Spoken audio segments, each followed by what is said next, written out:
I wanted to know what a $98 omakase dinner was gonna get me. If you didn't know, by Toronto standards, that's pretty good. So what's the catch with this place, and what makes this spot so affordable? I was willing to make some minor sacrifices to find out.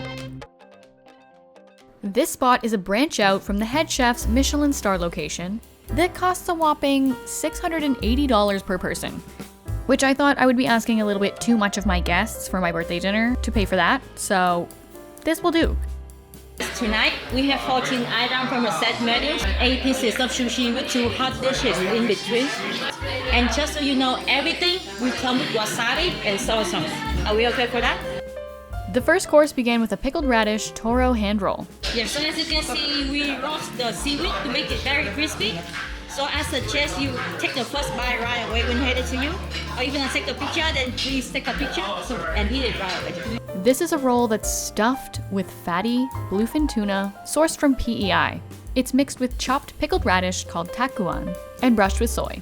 This roll should have come with a warning label that said, "I'm so delicious that you should lick the corners of your mouth, or you might have black seaweed stuck there for the rest of the night."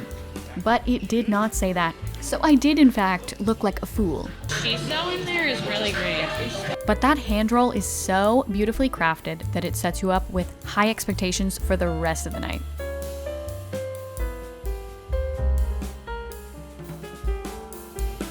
The second course is a yellowtail shabu shabu with ponzu sauce. Each piece of fish is delicately dipped and waved about in the dashi stock. They were topped with a red pepper paste ball and spring onion.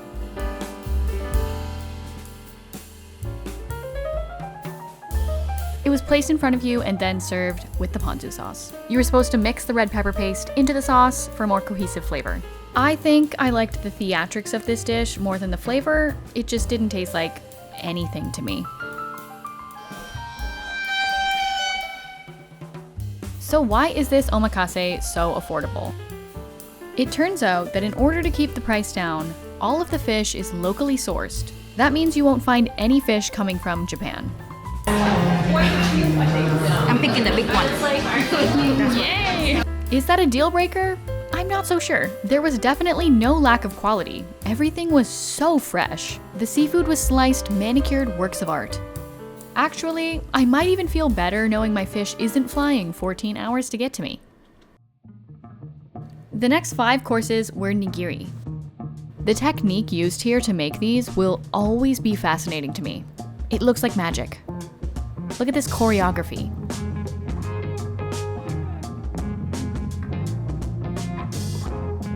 Each piece was brushed with soy and had a droplet of lime juice on top.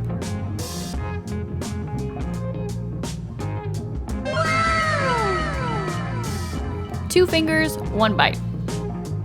This was our first taste of their seasoned rice, and I loved the flavor. The fish was buttery, melted in your mouth, incredible. And considering striped jack is not a very fatty fish, I was looking forward to the nigiri to come.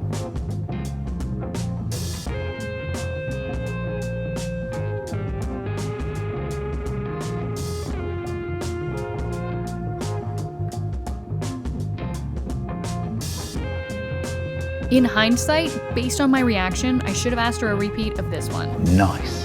At this point, the alcohol was hitting a little bit, which made it a little bit hard to film and eat. But trust, this botan ebi was amazing. I'm thrilled when the flamethrowers come out. Torched fish has a very distinct smell and flavor. It is one of my favorite tastes. This piece was sea bream, and it was also topped with one of those little red pepper balls that we saw earlier. I'm gonna say I do have Asian glow, so maybe later my face will turn red. That's why you have this purple lighting. Yes.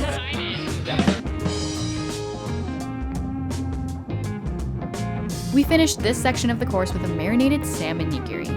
Our sushi chef told us that the spring onion paste that they put on top takes them 45 minutes to make each day.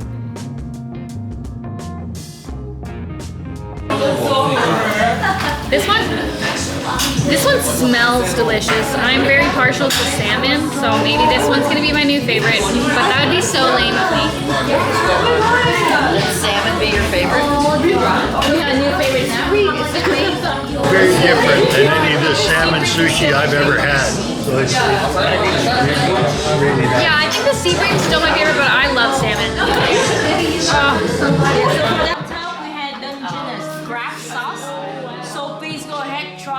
This was our first hot course. It was a chawanmushi, a steamed egg, and it had a Dungeness crab sauce on top. We were told to try it first by itself, and then they added a little bit of rice for us to mix into it. Oh, that's delightful.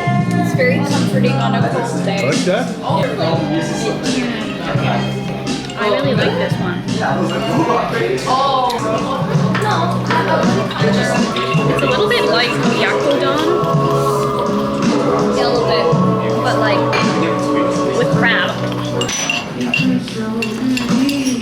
Yeah, this one's pretty good. What kind of rice do you use? We use 2 type white rice, and then we season with the red vinegar. Yeah, that's all I can tell you. Unless you join this side, and then I can tell you more. Stop trying to steal their rice secrets. This is ahami. That's why you like breaking the drywall walls, or is it just So, kind of full screen for like one really nice. If you couldn't tell, the tuna was getting me in my feels. It was incredibly hearty and fatty, exactly what I signed up for.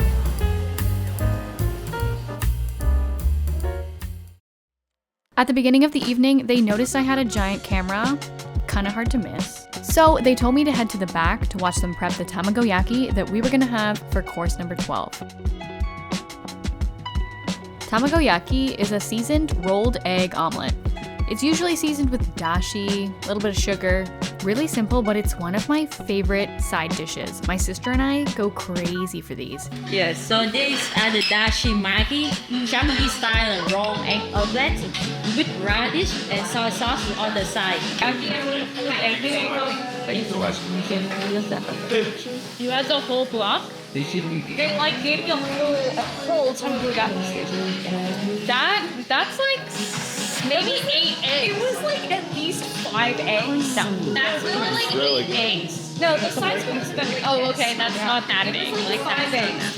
When we went to eat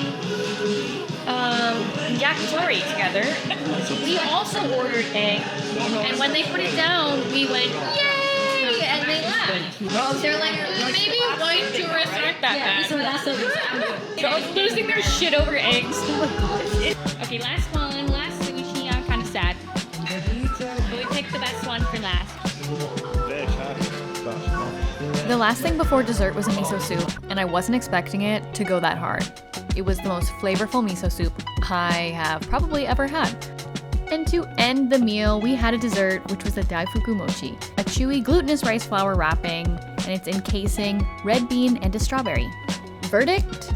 I would give MSSM a solid 8.5 out of 10. I think for the price point, especially in Toronto, what you get is really reasonable and well thought out. Because you're not just going for the food, you're going for the experience. And it's almost like watching a performance. So if you're new to Omakase and you want to try it, but you don't want to break the bank, I really do recommend this place. And if you go, take me. But let me know if you want to see me try any other Toronto spots. I'm kind of down. Bye, thanks for watching.